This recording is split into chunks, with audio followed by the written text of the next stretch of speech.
What is going to happen to the world? Is it destined? Can it be changed? What is going to happen to the world? Is it destined? Can it be changed? What is going to happen to the world is what has been happening to the world for several centuries. What has been happening for eras. What has been happening in cycles.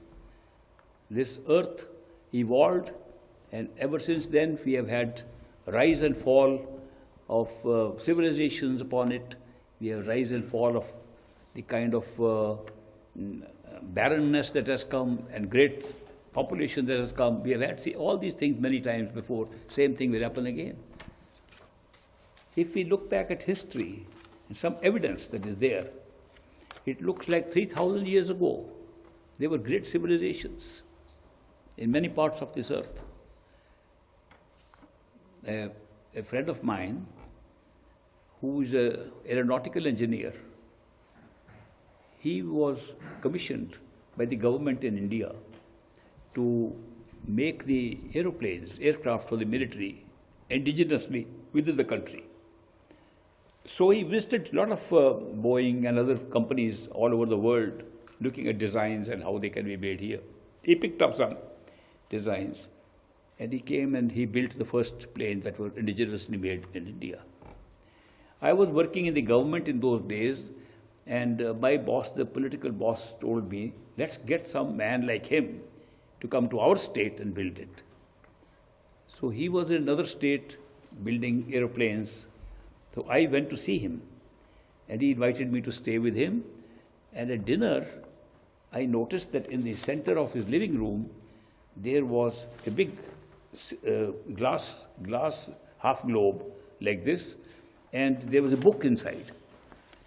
I was intrigued, what is that book? He said, this is one of our Vedas. It's one of the Vedas in which they describe how the pilots should run the planes.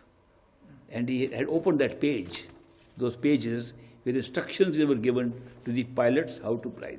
The Veda are mentioned by Buddha as thousands of years old, and Buddha himself is more than 2,000 years old. So you can imagine how old that literature is.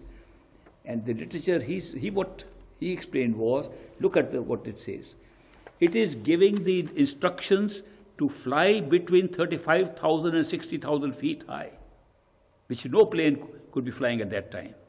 It gives instructions for the modern jet planes, for the pilots of modern jet planes, almost identical to what we give today.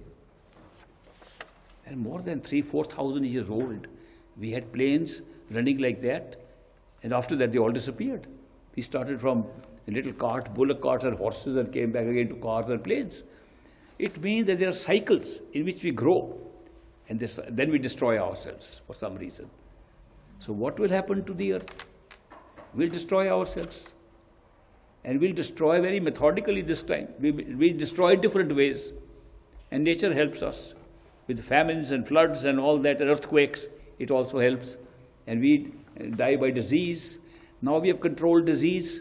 So what will happen next? The biggest danger is that we can destroy with nuclear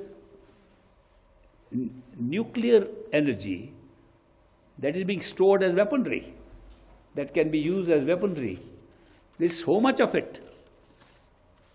I know because I had little knowledge of what was going on in my part of the country in India and how they've developed. They have nuclear warheads. These countries really close to us, North Korea has nuclear warheads right now. Pakistan, next country, has nuclear warheads. Russia had much more. Most of them were left in Ukraine.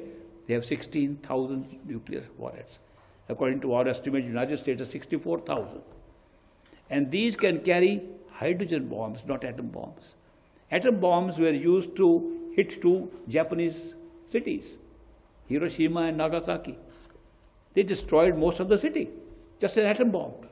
A hydrogen bomb, which is different in its fusion, is a fusion, different form of explosion, which is 1,000 times more powerful. It can destroy continents. If one falls on California, It cannot destroy one city, it can destroy a series of cities, one bomb. Now, when you have several thousand of these bombs sitting on this planet right now, and some madman decides to use one, others will try to kill the madman with more. That's what we do. When we say, you are using this gun, I'll use a gun. I'll use a more powerful thing. You use nuclear, I'll use nuclear. So we destroy ourselves. We've done it many times before. But then some places are be left. Somebody asked me, can you give us some place which will not be destroyed by nuclear place? I said, I have in mind 3 places.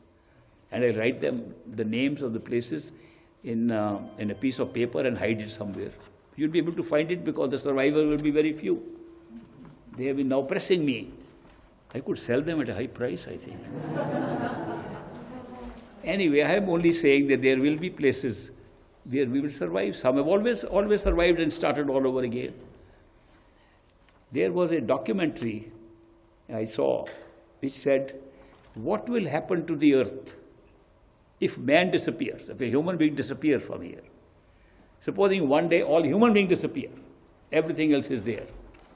It then traced what will happen after 1 year, what will happen after 10 years, after 100 years, after 1 million years, after 100 million years, what will happen.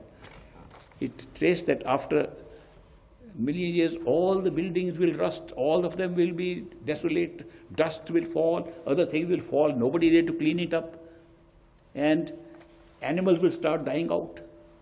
After 100 years, it will be very desolate. After 1 million years, everything will have been wiped out. Plants will be, some old plants will be growing.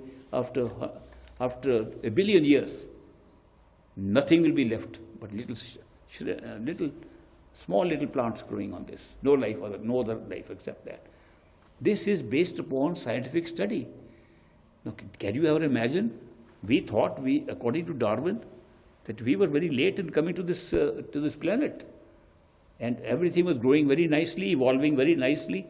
And now, Darwin said we only came not more than 50,000 years ago. He predicted first.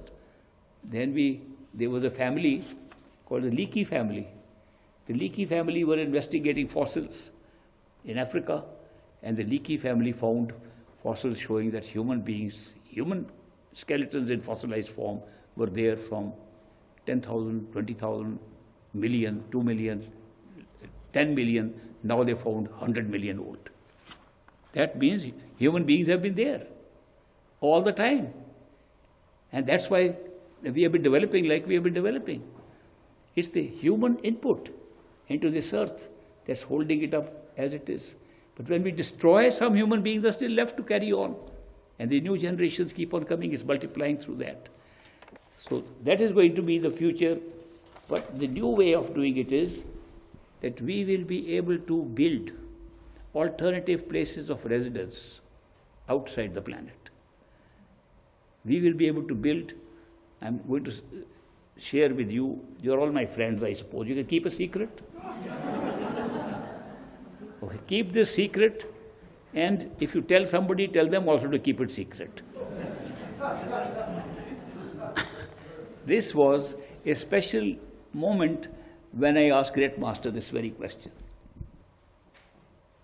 Master, I can't see the future. He said, you want to know what happened next year? I know. I don't care what happened next year. I don't even care what happened this life. You told me plenty about that. I want to know what will happen 2,000 years, 4,000 years later. How about 4,000 AD? That's not too far. It's just a few thousand years ahead. And we have had a long history already. But technology is moving faster than other things are moving.